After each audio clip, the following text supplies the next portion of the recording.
Welcome to New England Ski Journal's Basecamp Podcast, presented by Country Ski and Sport. Ski season is here, and it's time to gear up at Country Ski and Sport. Shop now for your best preseason deals at any of their 3 locations in Hanson, Quincy, and Westwood, Mass. Or shop online at countryski.com. Hey everyone, and welcome into the New England Ski Journal's Basecamp Podcast. I am your host, Eric Wilbur. I'm joined by Mike Specian, right here to my left. Hello, Mike. What's going on, Eric? It is ski season. Well, yes, of course it is. It is ski season. Of course. Well, we talked this summer about bikes and rafting and stuff like that. It's just exciting to be back to actually be in the midst of ski season again. It's a different feeling, isn't it? Even if you're not skiing, which I know you're not because of your knee situation, having surgery done on it, you can feel the excitement, you can feel the vibe. And I don't want to put words in your mouth, but is it a matter of, look, well, I know why you had the knee surgery done at this particular time, but are you itching to get out there the more you see people getting out there now? Or is it kind of just comforting knowing that your eyes are on the finish line for whenever this rehab may be done? Yeah. You know what? December and January have never been exciting months for me to ski. Sun's lower in the sky. Normally we're not getting the snow. So that part of it's nothing. Right now, it really is focused on keeping my core strong, keeping the legs strong. You know, the beauty of having a bike and being able to spin. You know, so many friends have asked me, why in the world did you have your knee done right before Thanksgiving? Right. And honestly, it's kind of what I asked you, but yeah, you asked me the same thing. It's because I don't want to give up windsurfing season. I don't want to give up anything. And I honestly don't travel much during the holidays. So 1 month rehab. My wife had to go to the pre-op meeting because she didn't believe me that the doctor said you will have no problem after a full knee of being back on the hill in a month and a half. Wow. So when you get back out there, what are the first things you're going to, like, how do you go right into steeps, or are you going to be, Corbett's? Yeah. I had to Jackson and launch. You know what? If you don't send it, right? All right. I know. Now the first days will be on a carving ski. I've got a brand new head super shape. And that will be just rolling back and forth, feeling it underneath. Will you be limited at all? You know what? I don't think so. Okay. I don't want to be in the Sierra Cement, but at the same time, on groomers these days, you get out there first thing in the morning, I'll go up to Waterville and catch 10 runs in a row well before lunch because that lift is so fast. And that's what I do. If I need a quick fix, I'll go into Waterville and just friggin' let them run. Are you going to have to hold yourself back? You know what I mean? Like, are you going to take one run and say, well, that feels great, I'm ready for this? And do you kind of have to mentally prepare yourself to, at least in the beginning, take the long road? No. I know my body so well. And I can feel when I'm on or not on. And as soon as I will make a boatload of turns. It's top to bottom turns. Take it until you start to feel it, relax, and then go home and ice the living crap out of it. It's just, the spinning on the bike right now, everything feels phenomenal. My doctor told me he had somebody on the hill skiing from a full knee last year, 1 month after surgery. Wow. And, things have changed now. It's not what it was 15, 20 years ago. And I'm in shape, so I'm ready to go. Yeah, it really isn't. I mean, I know I brought up Aaron Rodgers in the last episode, but there was another football player recently that came back from an injury, and it was less than a year. And it wasn't because of steroids or any sort of like crazy, drug induced whatever. It was that the rehab has gotten so much better, that we over the decades have learned so much more about our bodies and how they recover, that debilitating injuries that were one thing 10 years ago aren't that anymore. If you tear your ACL now, it used to be a year plus to recover. Now it's 9 months, right? Tommy John surgery. You're seeing pitchers in baseball come back from that faster than ever. And in some cases they're pitching better than ever. Chris Sale, we'll put him aside, but the rest of them, it's an improvement in sort of this performance. So, kudos to you. I don't want you to rush it. I want you to take your time, and I want you to fully heal it. But I think at the same time, you are optimistic at what it's going to take. Just don't push it. Nah, it's, I'm not going to be sending it. The first few weeks or whatever, it's going to be on carving skis, just letting them run. Skis are so good, and I've got no issues. I'm in good shape. Awesome. So, sorry, go ahead. Well, we were talking. I can't believe we're into Christmas. Mm-hmm. Oh my goodness. I don't know. We started this weekly stuff again. We've been doing this podcast for a year and 3 months or whatever. It's been that long. I mean, but we're talking Christmas. We talked a little bit about heated socks and stuff. Right. Yes. But we're getting down to the wire here with people going, what do I get, Eric? What do I get, Mike? You know what I mean? The skiers in your household. Oh, I'm going to interrupt you for 1 second, because at Christmas time, when I tell you as a skier, I want socks, and you buy me socks, I will love you. I don't think that's a secondary gift. You buy me a pair of Dawn Tufts, you buy me a pair of Smart Wills, you buy me a pair of whatever kind of ski socks. Or the heated one. Go big for Eric. Or maybe. We'll see. I'm not, despite our conversation, I'm not sold yet. So that's a to be determined. But if you buy me socks for Christmas, that's cool. It's not like buying dad a tie for Father's Day. Buy me socks, please. Go ahead. Continue. I'm sorry. I just, if I have one more family member say, well, I feel really bad about buying you socks. Like, no, they're $20 socks. Feel good about it. Continue. Well, I just wanted to throw some Christmas ideas out there for people that don't know what to get that skier. There are a couple businesses out there. One's called Ski the East, mm-hmm. and one's called TGR, Teton Gravity Research. We had Todd Jones on.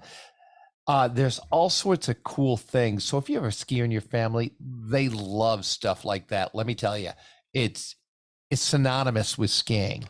One thing on that note, I spoke with during the Country Ski Show when you were doing boots. I was doing a podcast. Remember that? Yeah. Oh yeah. And a representative from TGR was on, and he was saying about how the goose hats. You know goose? Yep. Goose.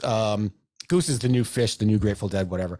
They can't keep those hats in stock. They're so popular, which speaks to the popularity of the brand, of the brand and the band. I found that interesting that the Grateful Dead collabs they had were in stock, but the goose, even if you go to their website, it's nothing there. Like, they can't keep it in stock, which is just amazing. Go ahead.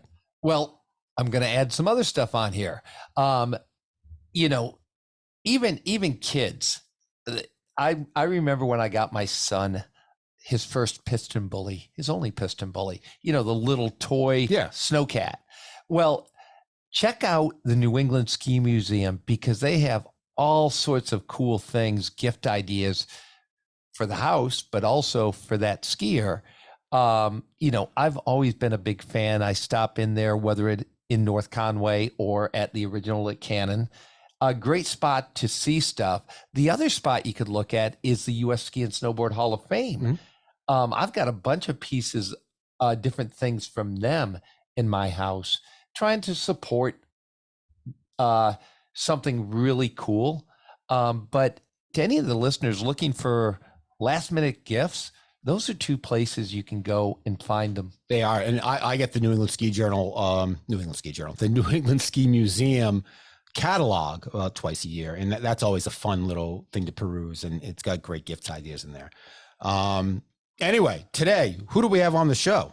Well, we have tried very hard to keep everything New England based, and today is no exception. No exception. We're bringing on a friend, somebody who became world renowned. In fact, for a crash into a tree, I believe at one point. But grew up down in Connecticut, went to Stratton Mountain School. Or her parents are instrumental in founding it. Yep. So it's great. And world-renowned Warren Miller star, Kim Reichhelm. Kim Reichhelm. She will be on the podcast momentarily, right after this. Since 1970, Country Ski and Sport, the Boston area's oldest family-run ski shop, has been the destination for all your skiing and riding needs. With expert knowledge and service to make your winter sports adventure one to remember. Visit one of their 3 Massachusetts locations in Hanson, Quincy, or Westwood, or shop online at countryski.com. The Button Ski Hanger is a patented ski storage fixture that safely stores alpine skis regardless of length, width, or shape. This means that your fat powder skis can now be stored next to your narrower carving skis, your race skis, and your kid skis. For more information, visit their website, buttonskirack.com. The Button Ski Hanger is also available for purchase at amazon.com. So make your purchase today. The Button Ski Hanger is simply better for your skis.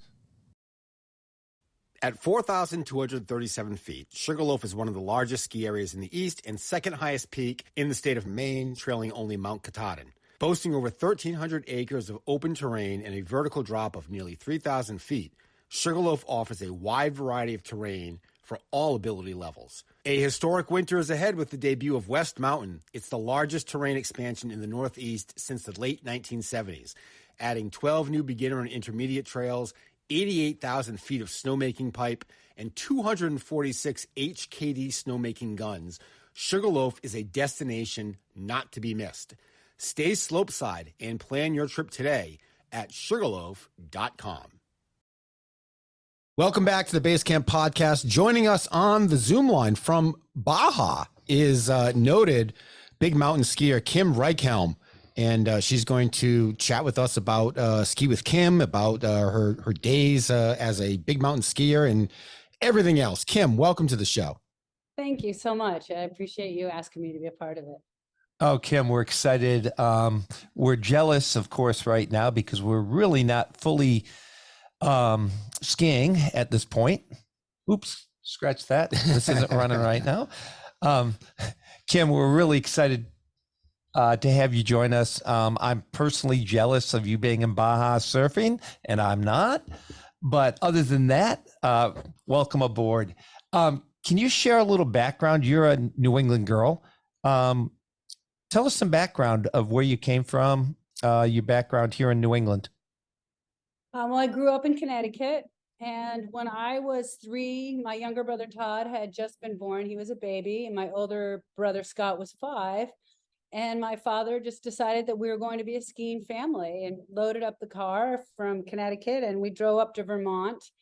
And I don't really remember these days, but my dad told me the story that we went over the first couple of weekends to a couple of different Southern Vermont ski resorts. And my dad just wasn't that happy with the service and was concerned about the safety of us as little kids until we went to Stratton. When we got to Stratton, this was like 1963, and he just loved it. He loved the mountain, the hospitality, the way the lift ops were really courteous and helpful getting us on and off the lift, and really felt a warm greeting from them. He actually told me a story that he went to buy tickets for the family and said to the person selling tickets, how can I be sure that my family is going to have a great time here after I spent all this money on lift tickets? And the gentleman said, Mr. Reichhelm, you go take your family skiing. Here are your lift tickets, and you have a good day. You can come back and pay for them at the end of the day. So needless to say, we had a great day and became a Stratton skiing family from that point on. The funny story is that he decided after a couple more weeks to purchase a bond through Stratton Mountain and for $3,000 was able to buy lifetime passes, which really didn't stay as lifetime passes, but for many, many years, the entire family got season passes because of my dad's commitment to the resort. That's awesome. That's amazing. And then your parents were instrumental in creating and founding Stratton Mountain School, correct? They were, and it was a bit really my fault.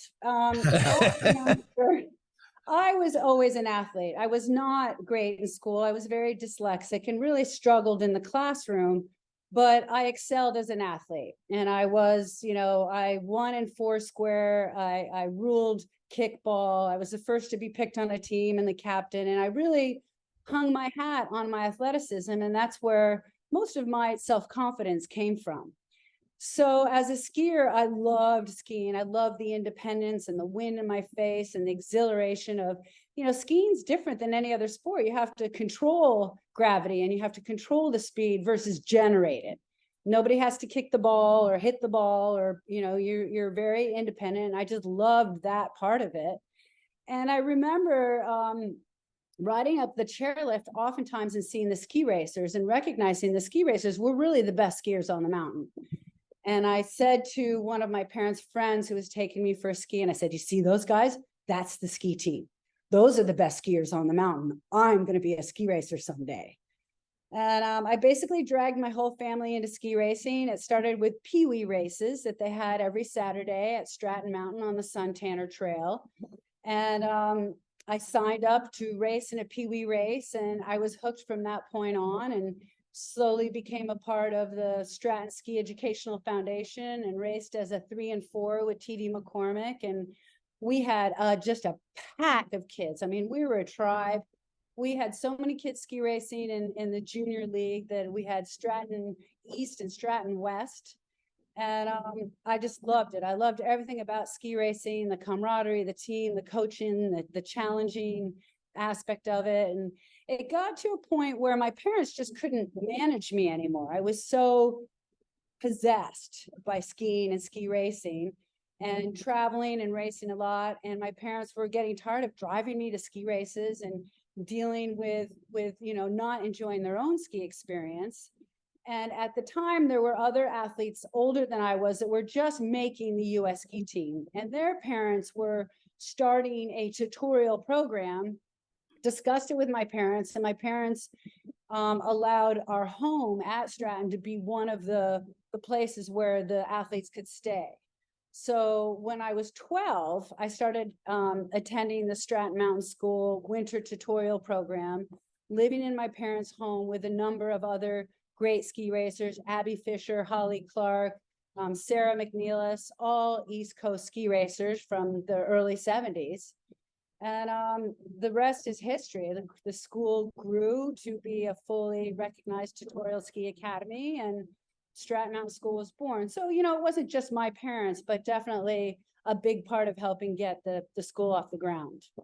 It became a truly renowned school for putting great ski racers like Pam Fletcher and so on out there.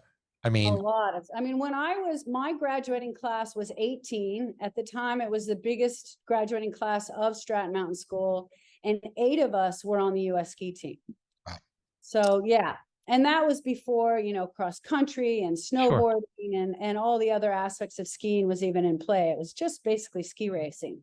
Before Jake Burton put Stratton on the map in a different way. Exactly. And Rob Powers and a lot of other phenomenal snowboarders. So I got to ask you, after all that love you just professed for ski racing, why'd you give it up for Big Mountain? Well, I didn't really give it up. They gave up on me. So I was racing Europa Cup, and I was a skinny, gangly, inexperienced, international ski racer. And, one of the great things about going to Stratton Mountain School was it was they had a phenomenal coaching staff. I mean, we would sit down in the beginning of the season and talk about our goals, where we wanted to go, when we wanted to peak, what were the most important times, and really come up with a plan for the season. And in that process, I really respected my coaches, and my coaches knew when to be hard on me and when to be soft on me. And when I was slacking, they'd come to me and say, hey, you set these goals. You said you wanted to make it to U.S. Nationals. well, you're not going to make it if you keep behaving like this. It's time to buckle up and get after it. And that was a really positive learning, coaching environment. When I made the US ski team, it wasn't quite the same. And there's hundreds of stories just like this, where the coaching wasn't phenomenal. The organization was subpar. And I was cocky and independent and outspoken, and certainly not very good at kissing ass. And I got over to Europe, and the next thing I know, they're saying, you're going to run downhill. And I'm like, no, I'm not running downhill. I'm not ready to run downhill. My goal is to make it to the 1980 Olympics and to race in the World Cups at Stratton. So this is in the late 70s. And they said, you'll run downhill whether you like it or not. You're going to do what we tell you to do. And I kind of went, yeah, no. I have a plan, and it's not going to get hurt running downhill when I don't have any experience. In hindsight, I should have been a downhiller. I grew a lot, and through my big mountain skiing, obviously I had the right head for it. But at that time, I wasn't ready, and I wasn't willing to let the US ski team, put me in a body cast when I didn't have the experience. So by telling my coach to basically fuck off, I was dropped from the ski team at the peak of my career. Well, looking back now, sometimes things happen for a reason. Absolutely. And so you went big mountain, and, there's a lot of great big mountain skiers, female especially, that came out of New England. I mean, some really good ones. Absolutely. Yeah. So how did you parlay into the big mountain side then? What was the first event? How did you sort of hone that skill? The best part about being dropped from the ski team is that I went to college. I went to college in Boulder. I was on a ski racing scholarship, and I raced for CU for 4 years. And during that time period, I really knew in the back of my head that I wanted to race professionally. And lucky for me, women's pro ski racing was at its peak. And I utilized my studies in college to figure out how to make money being a pro ski racer. So I rolled out of college into a pro ski racing career, which I did in the early 80s.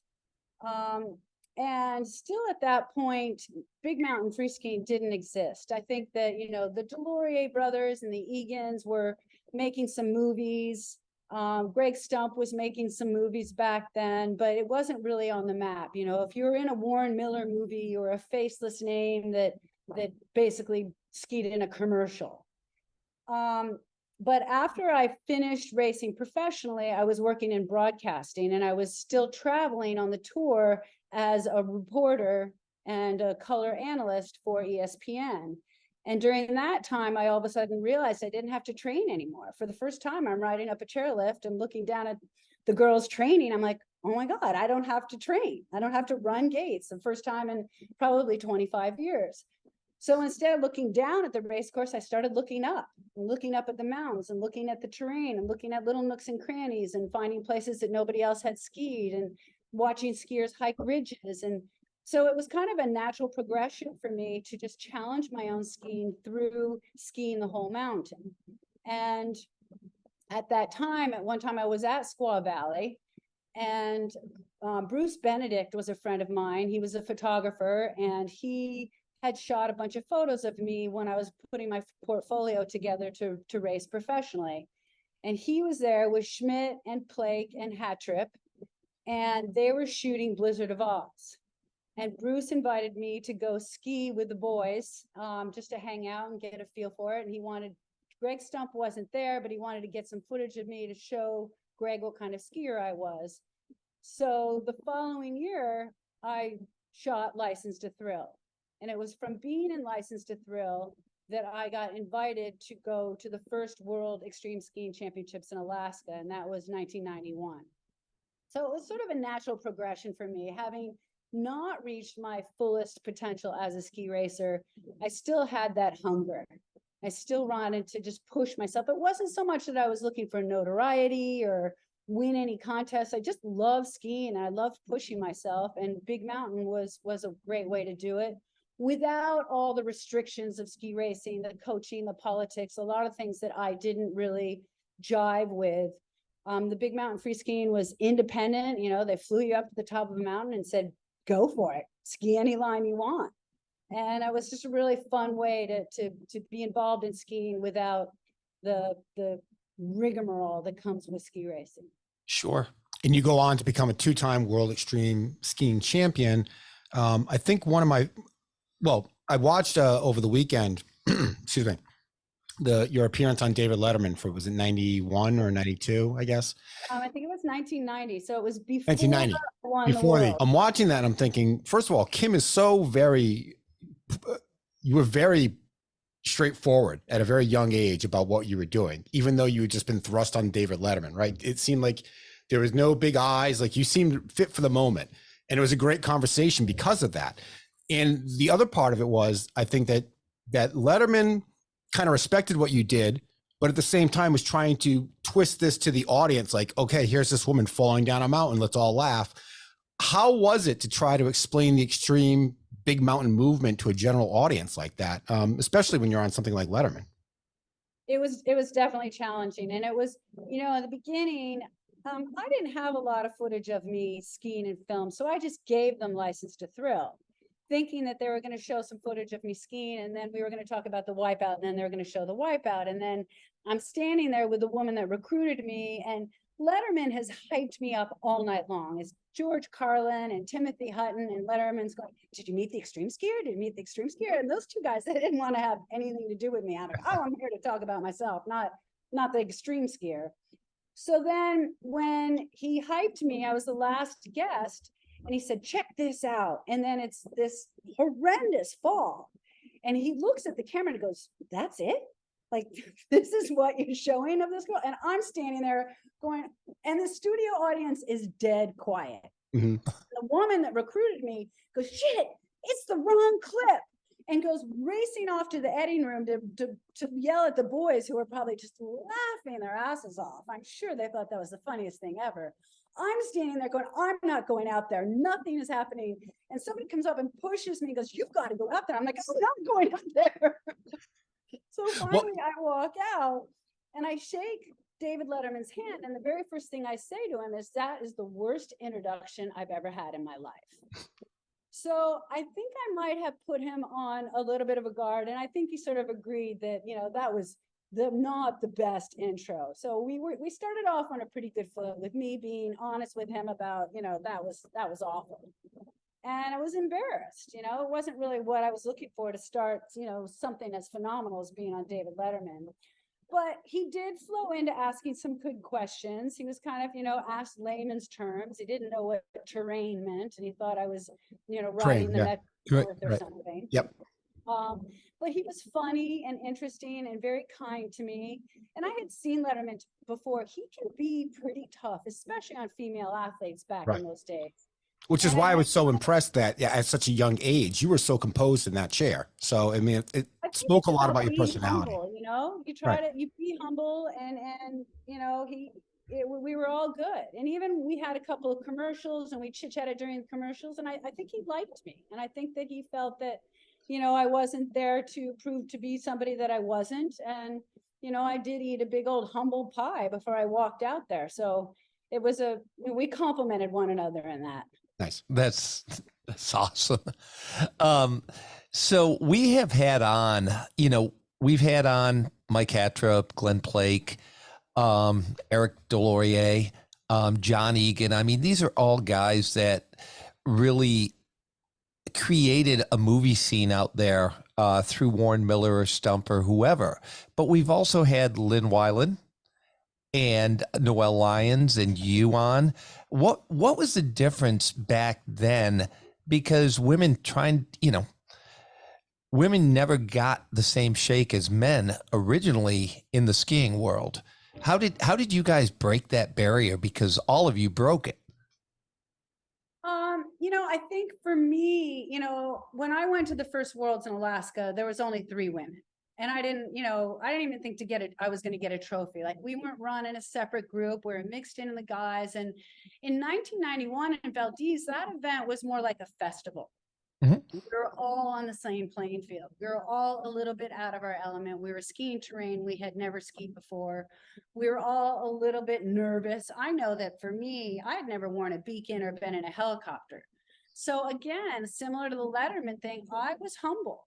I knew that I didn't know that much. And guys like Doug Coombs, of course, did. So, I relied on the people that were much smarter than me, that knew more, that had more experience. One of the people that was instrumental in my entire big mountain career was a guy named Dave Hamry. And Dave was snow safety director for the contest. And I was like, he's the smartest guy in the room. If I stay close to Dave Hamry, I'm going to be safe. So I really sort of aligned myself with people that had more experience, asked a lot of questions, paid attention, and just tried not to do anything stupid. So for myself, I think that I established a good reputation and rapport with all the guys right from the start. And then when I came home from Alaska, I immediately went to Crested Butte and said, we have to hold a contest like this. I just went to the most fun ski event I've ever been to in my life. And Gina Croft and Bob Gillen and John Norton got on board right away and copyrighted the U.S. Free Skiing Championships. And, the ball started rolling. And I was really, at that time, I had already started my business, Women's Ski Adventures.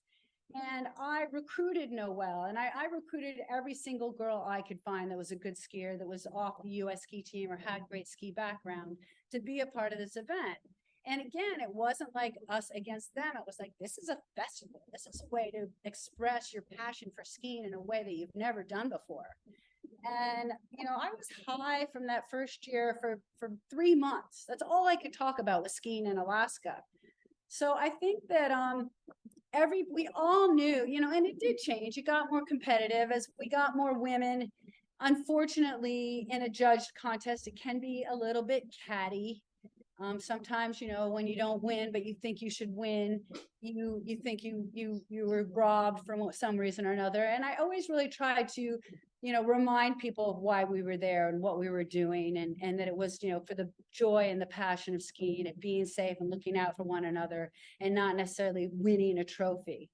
And I didn't compete in Alaska after the first year for a few years because I was working so hard running Women's Ski Adventures that I wasn't skiing at that level. I knew that to go back to Alaska, now that I'd done such a good job recruiting, that in order to win again, I was going to have to ski hard all the time, ski outside of my comfort zone all the time.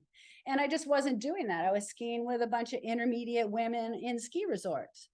And then it really wasn't until 1995 that I went through a bad breakup and was a little bit dysfunctional emotionally and psychologically. And I decided that the best way for me to heal was to start competing again.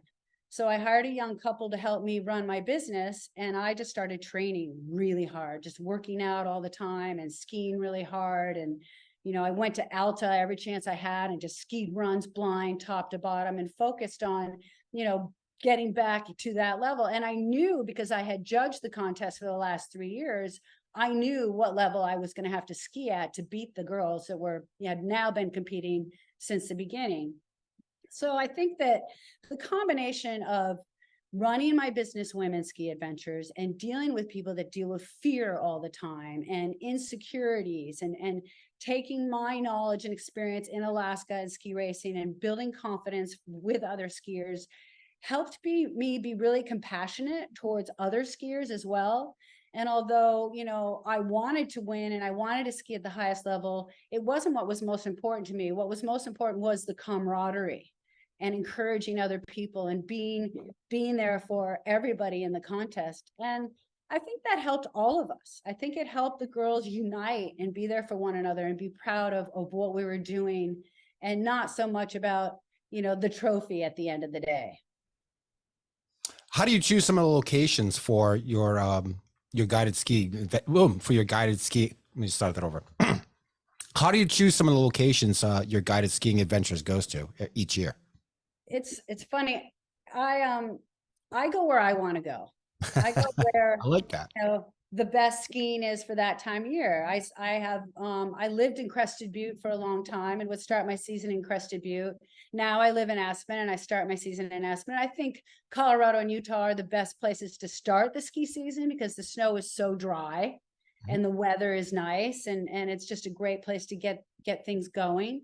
And then I go to Japan. And if you're a ski guide and you're not going to Japan from mid-January to mid-February. You're really not skiing the best snow in the world. Then I come back from Japan and I go to Utah and I spend a couple of weeks in Utah, and then I go to Silverton, and then I go to Alaska. I mean, Alaska is the place to be from, mid-March to mid-April. So basically I follow the best snow and I go to the places where I want to go, and I set up the schedule and put it on my website and just hope that people join me. And do they? Yes, they do. It's kind of important. Well, I've been at it for 35 years. And I'm really lucky that I don't have a lot of competition, which surprises me. There are very few people doing what I do. And it's not just, a ski clinic. It's experiential. What I'm teaching is the love for the sport in all aspects. So it's not just about having a great ski experience. It's about, well, the great ski experience is everything. It's fine dining. It's a fun après-ski spot. It might be dancing on tables in some fun bar, or, drinking Glühwein in a little igloo in the middle of the Alps, or, so for me, when I create a trip, I'm trying to create passion for the sport in all aspects, not just to become a better skier. And the other thing that I do that's really important to me is I have a strong equipment aspect. So all my clients, we meet in a ski shop the first night and we go through our gear and we talk about our gear, and I make sure that everybody's in good boots and on the right length ski. And throughout the 4-day clinics, I might be changing. I might put a woman on a ski that's a little bit longer and she thinks, oh, I'm on short skis, it's going to be easier. And she doesn't know that if she skis a ski a little bit longer, she's actually going to have more balance, more control, more stability, and it's just as easy to turn. So things like that ski instructors aren't necessarily teaching. That's my goal, is to create people in general that walk away from skiing with me and say, that's the most fun I've ever had skiing. Sure. Amazing. Since I got you on the line here, I'm going to ask you for some tips. What are some early season tips you might share with the audience, particularly New England skiers, from what you remember about us in the early cold winter here? Yeah, it's, well, watch out for the crowds, first of all.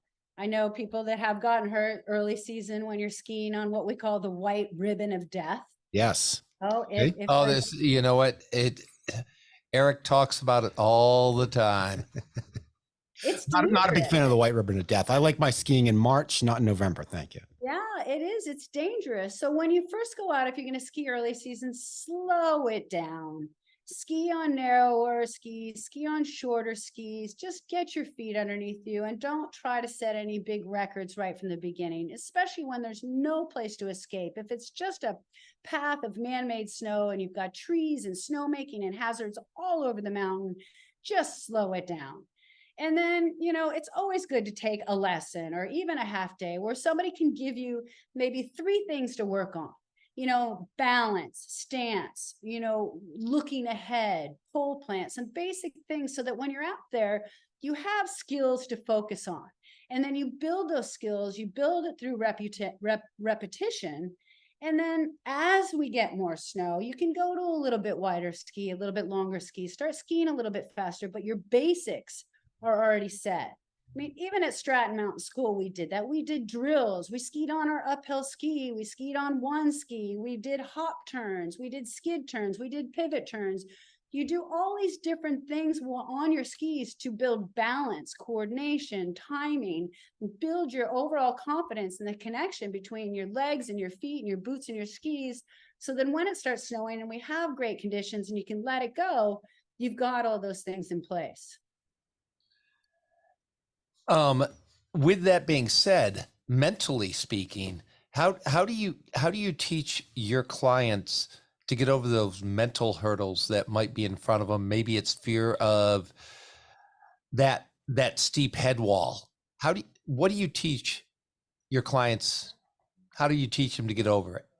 Well, there's a couple of things I do. One is to understand that fear is what keeps us alive. If we didn't have fear, we'd be driving our cars like maniacs and jumping off cliffs and acting like a bunch of idiots and getting hurt. So fear is based off of what we don't know.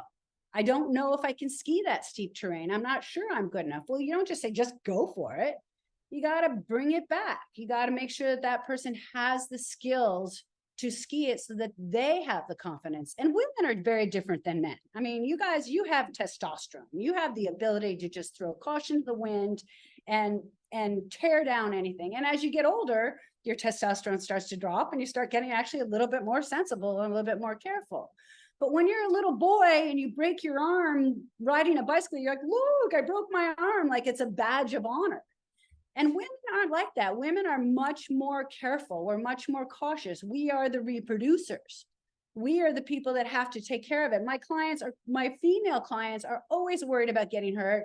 And it's because they have to take care of their kids and they have to take care of their husband and they have to run a household and they have carpool. Guys, they don't think about any of that stuff at all. They go, oh, if I break my leg, my wife will take care of me. So it's very different between men and women. And when I first started my business, it was a women's only program. And I continued to change as I became more of a big mountain skier, applying my big mountain skiing to co-ed trips and then the adventure trips, which are all co-ed as well. But with the women, in particular, one, I need them to trust me. I need them to have confidence in me. And I have a lot of gatherings together. We do a welcome reception the first night, and we have lunch together every day, and we do dinners together. So we're hanging out and we're talking about life. We're talking about having kids, raising children, divorce, menopause, injuries. And in sharing these stories, you become more human. And it's about building trust. If I can get my clients to trust me, to believe in me, to feel comfortable with me, then when I get out on the hill and I ask them to challenge themselves a little bit, it's not just some ski instructor in a fancy uniform telling them what to do. It's somebody that actually has blown out her knee and has dislocated her shoulder and knows what it's like to be injured. So I feel that I'm sympathetic to their fears. I also like to do everything in a progression. So if you come to me and say, I want to ski a steep run that's a double black diamond, I'll be like, okay, let's go to something that's steep that isn't a double black diamond and make sure that you're in the front of your boots. Make sure on the tips of your skis, make sure you're well balanced and that you can control your speed. And then I might take them to a steep run and we'll traverse halfway in. So there'll only maybe be 5 steep turns and then it flattens out. This way they're not as fearful because they know that if they fall, they're not going to tumble all the way down. And it's just a process of building confidence through terrain features. I call it a terrain progression. I do the same thing when I go heli skiing in Alaska. We start out, you have your A lines, your B lines, and your C lines. And we land on the C lines. We land on the shoulder. We ski wide open glacier fields. We get used to getting in and out of the helicopter. We get used to turning on our airbags and turning them off and working as a unit and building our confidence, not only in the skiing and the terrain, but the environment and each other. And then as that confidence builds, we start going to slightly steeper terrain. And it's much easier than taking somebody to the A line first run and having them just shaking in their boots. And then they can't ski well. Nobody can ski well when they're afraid. So fear is just something that we overcome through practice. And you don't just dive right in, you go bit by bit. Right.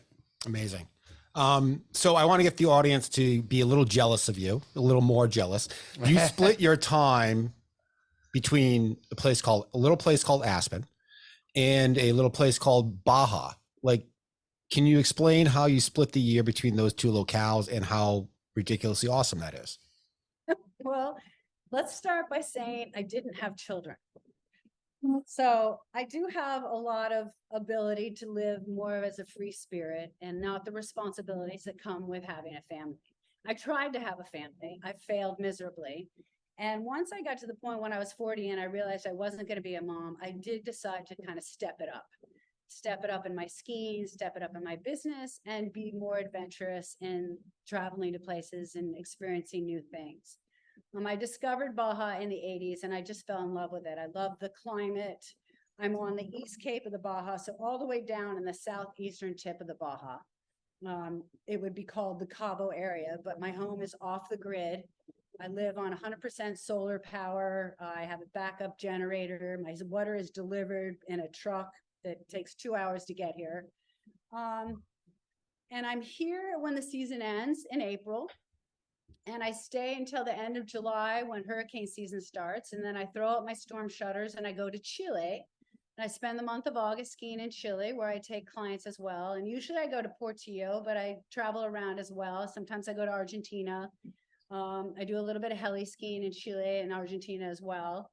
And then I usually wait for hurricane season to end. I go back east and visit my family and do some fishing with my brother. And I love to fish. I'm a big fly fisherman. So whenever I can, I try to hit some great fly fishing adventures, like the Middle Fork of the Salmon and the Snake. And I actually just got back from fishing the Mississippi Delta for bull reds, which was fabulous. Awesome. And then once hurricane season ends, I come back down. So that's usually October. And I'm here from October until the new year. And then I go back to Aspen. So I'm here in Baja almost 8 months a year. Wow. That's awesome. I'm telling you, I'm jealous. You know, it's interesting when I love what I do. And honestly, after all these years, the skiing part isn't what I love as much as the clients. I love what I'm doing for people in skiing. It's incredibly rewarding, and sharing my passion and my experience and my knowledge with other people and turning them into passionate skiers is what really makes me high. But it's full on. It's breakfast, lunch, dinner, it's après ski, it's dancing. Half my clients go to bed and the other half are up until 2, and I'm up all day, every day. My boots are on at 8:30 in the morning, and I don't take them off until sometimes 5 o'clock at night. You know, I'm eating and drinking and entertaining 24/7. And when I don't have a clinic, I have private lessons, and I have journalists, and I have people that I work with, and I love it. But I come to Baja and I completely check out. My eyebrows grow together. I don't put on mascara. I don't dress up. I live in a salty bikini, and I surf and I kite surf and I wing foil, and I work on my house and work on my business and keep a pretty quiet lifestyle down here. That is more than fabulous. And my retirement's coming. I'm trying to get my wife to bite into it, but she's not. I told her I'll be gone for a month or 2 at a time. So with that being said, are there any spots open for people to still sign up for this winter? Or are you? Yes, definitely. My Aspen women's ski adventure is full, but I have a few other women's ski adventures, both Snowmass and Alta. I have a couple spots for that. And I'm doing something new the last 3 years, where I'm doing these add-on days that are snowcat skiing or heli skiing. So in Aspen, if you want to add on a day of cat skiing, you might be interested in learning how to powder ski. And people, again, you want to learn how to ski powder, but you never get to. And then finally it snows 3 feet and you're floundering around and nobody's there to teach you. So it's a great opportunity to do the 4-day women's ski adventure and then 1 day of cat skiing, where I am there to help you and guide you. And the 4 days before, get ready for it. In Alta, I do a day with powder birds, a heli ski day after the women's ski adventure. And then also my steep skiing camp in Alta, which is a experts trip, really for what we were talking about earlier, learning how to ski steeps and chutes and rocks and tight trees and navigate and negotiate really steep, challenging terrain. There's also another add-on day for heli skiing in Alta. And then this morning, I just had an entire group cancel for Japan. Oh. So yeah, I almost had a heart attack. So my middle week, I have 3 weeks planned in Japan that were sold out. And now all of a sudden I have a week, January 25 through 31 in Japan, that's wide open. And I'm sitting on a condo and the whole thing. So if anybody wants to go to Japan with me, it's kind of it's a gift, because you cannot, if you want to go to Niseko right now, you can't find a room in the place. Right. It's busy. So if anybody wants to go to Japan, that's a good one. And I have a trip to Silverton, which is 1 day side country and 3-day heli. And that has availability as well. And then Alaska in April. And I have a couple spots for my trip to Greenland in April as well. So, most everything is pretty full, but I have spots here and there for some of my big adventures. It's interesting that the big trips, expert skiers like to wait and see how the conditions are going to be. But can't wait if you want to go heli ski. Right. Because if you wait until a month before, there's nothing available. So, if you've consumed the Kool-Aid of big mountain skiing and powder skiing, you have to commit ahead of time to get on. I mean, people have been trying to get on with me for Japan. I spent the whole morning writing every single person that's asked about Japan, and I've said no to try to, sell these open seats, because up until this point, I said, it's sold out. You're shit out of luck right now. If you want to go to Japan, you got to plan it in, July. Well, we were talking about Christmas gifts here just a few minutes ago before you came on. Any of the listeners, Eric and I are both available. My knee will be ready to go. So if anybody that wants to send Eric and I a Christmas gift, Japan would be perfect. Yes, that'd be fine. Right, We'll take that. I'll throw my guide fee in for free. I think you just answered part of this because I'm sorry, go ahead. You come ski with me to Japan, you pay for the costs, and I'll guide you. Whew. Love it. I love that. I think you did just answer this a little bit, but you said if you want to go to Japan, you got to start thinking in July. So if people want to do trips with you, say in 2025, when should they start thinking about those? Now. Okay, good. Now. What about 2026? I'm open for 2026. Okay, and good. I'm not booked for 2025, but I have people that contact me. This woman said, there's 6 of us. We want to go to Japan in 2025. What do we need to do? And so I've already blocked out a date for them, giving them ideas for accommodation. So it's not set. I haven't taken any deposits, but that's as far ahead as we should be starting to come together. Yeah, a year in advance is great, especially if you have your own group and you want to do something with me. And one of the things that I do with my program is I hire the best of the best everywhere I go.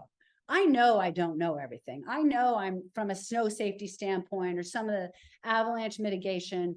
That's not my forte. My forte is to take care of people. And in doing so, I hire the best guides I can find. And those guides not only are the most experienced people for that location, but they also know the little holes in the wall and the great little ice cream shop or the best sushi place or ramen place or things like that. So, if you're on your own, and really, I kind of design my program for people that don't have a group. Mm-hmm. You love to ski, but your wife doesn't like to ski anymore. And she'd rather do something else, go on a spa or a yoga retreat. And you can come on a trip with me and be surrounded by like-minded, fun people. Everything will be taken care of. You're going to ski really hard, have a lot of fun, but not be by yourself. You're going to have people to have a glass of wine with, or go for a little hike, or, my Portillo trip, I'm always splitting it up. I'll wake up in the morning and say, okay, who wants to do what? My guide, Chino, he's going to do a hike up that high ridge. You guys are going to take 2 warm-up runs, and then you're going to hike and make a big run off the top, and we're all going to meet for lunch. And then there's another group. And so I really try to mix it up and give people what they need and offer something for everybody, but always have a team with me that's extremely knowledgeable and safety conscientious and can take care of my guests. And anyone who's interested in finding out more can go to your website to find trips and costs and all that information? skiwithkim.com. Excellent. Fantastic. Well, Kim, it's been a pleasure, to say the least. Hopefully, Aspen gets great snow this year for you in the West, and hopefully some of that mammoth snow from last year hits New England, because we need it. I hope so. My whole family skis in New England. My niece is at Middlebury, and my brother Scott races masters at Stratton, and everybody in my family skis in Vermont and Stratton. So, there's nothing better for me than for them to have great skiing days as well. So I wish you guys the best, and everybody in New England. I hope you get tons of snow and, just have an awesome winter. Well, thank you very much. You can check out more from Kim Reichhelm at skiwithkim.com. Get a whole list there of all the adventures she's planning this year, and check out more information there. Kim, thank you so much. This was excellent. My pleasure. Thank you so much for asking me to be a part of this. All right. That is Kim Reichhelm, and we'll be right back right after this. This is the year to visit the Jackson Hole Mountain Resort. With over 450 inches of annual snowfall, 4,000 vertical feet of continuous fall line skiing, a world-renowned ski school, and terrain for everyone, the Jackson Hole Mountain Resort is perfect for your next ski trip with friends or family. Off the slopes, Jackson Hole offers adventure and relaxation. Visit Yellowstone or Grand Teton National Parks. See elk, moose, and bison roaming in their natural habitats, or relax in a hot spring or at a spa. No more excuses. This is the year to go visit Jackson Hole. Go to jacksonhole.com for more information. Hestra knows hands. For over 80 years, Hestra has been producing the highest quality, warmest gloves you can own. Crafted with durable, form-fitting leathers, they are made with the end user in mind. Don't let cold hands end a great day of skiing or snowboarding early. With hundreds of different options, you'll find a Hestra glove that fits your needs. Check out Hestra Gloves at hestragloves.com. That's HESTRAGLOVES.com. Or at your local ski shop or wherever Hestra Gloves are sold. Hestra Gloves, taking care of your hands since 1936. Eric, Kim Reichhelm, I still remember the clip from License to Thrill. It's, one of those things that you just don't forget. Scenes from movies that we all loved. But what she has accomplished, somebody from down in, I believe, Westport, Connecticut, down in that neck of the woods, becoming world renowned. And what she's doing today with Ski with Kim is just absolutely amazing, because she's really about the customer, about the skier. Yeah, you listen to her talk about it. The passion that she has for her business really shines through. And the way it has emerged into just from female only clinics into, co-eds, and the fact that it's so popular, the fact that you got to plan ahead a year in advance to talk to her about it, to be able to go skiing with Kim. It's a great way to connect with our skiing past in a way, right? To ski with a 2-time extreme world champion would be awesome. Yeah, it would be. Would you rather be on a cruise ship or would you rather go ski with Kim? I don't even think that's a question mark. I think Kim spoke for my family alone when she said, sometimes the wife doesn't like to ski. And in my case, my wife has never liked to ski. So it's about finding different, activities for both of you. And we, as a family, have done that pretty well, because I take the kids out skiing, which gives mom a free day all the time.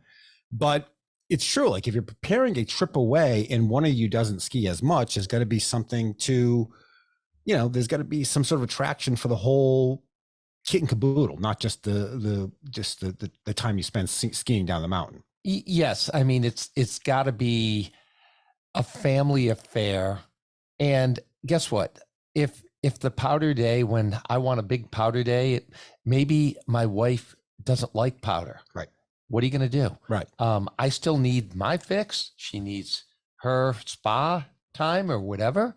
But I think, what we got out of this is that the professionals like Kim, it stops being about the skiing. It starts to become more about giving other people the passion towards what, she grew up in. Right. And the way she speaks, she's not talking about specifically getting these skiers to be better. She's talking about having them have a better experience. And that may involve you learning a new trick or two, or, figuring out a new way to tackle the bumps or the trees or whatever it may be. She does seem to love the fact that she's bringing this experience to people. And tremendously, the way that she follows the snow. I'm jealous. I'm totally jealous that her job is to follow the snow around the world. It's remarkable. And it seems like, to become a part of that and to join her up on some of these trips would be a really valuable experience. Well, to the Wilbur kids, okay? To Yes. the Wilbur kids. Dad off mic here told me point blank that there's going to be a little extra Christmas gift under the tree. The family's going to Japan since there's some spots open. He's a podcast star. He's making the billions. That's right. I can't comment on that though, because of the particulars, and I don't want to really let it be known too much. And I can't reveal too much. So we got to keep that quiet, Mike. Okay. But no, not in jest here. There are still available spots with Kim. If anybody's looking for an incredible experience with an incredible person, I would suggest pulling up her website And if you can fit in, if somebody's looking for somewhere to go this year, didn't know where to go, take a look at it, because, skiing with Kim for a week would be a lot of fun. It sure would. That's all I got. You got anything else? No, I don't. It's Christmas time. It's ski season. Enjoy it, folks. Exactly. That's it for this show of the New England Ski Journal's Basecamp Podcast. I'm Eric Wolber. Thank you to my co-host, Mike Spiecian, and we will see you next time. Same place, same channel. You know the drill. Bye. New England Ski Journal's Basecamp is a Seamans Media podcast. Seamans Media. Inspiring, informative, insightful.